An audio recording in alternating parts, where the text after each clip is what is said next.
وہ شہر محبت جہاں نحمدہ و نصلی علی رسولہ الکریم۔ حضرت مولانا مفتی محمد حسن صاحب کا ایک ملفوظ ہے کہ اللہ پاک کی بارگاہ میں ذہانت نہیں چلتی۔ ارشاد فرمایا کہ ایک طالبہ کسی مدرسے میں پڑھتی تھی، وہ ہر سال امتحان میں فیل ہو جاتی تھی لیکن محنت بہت کرتی تھی۔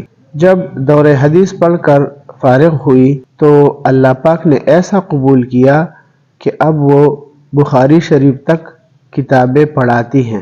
جب اللہ پاک قبول فرما لے تو اللہ پاک کی ذات سینہ علم کے لیے کھول دیتا ہے، ان کی بارگاہ میں ذہانت نہیں چلتی۔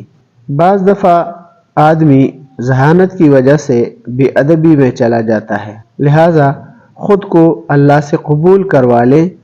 ذہانت ضروری نہیں ہے، قبولیت ضروری ہے۔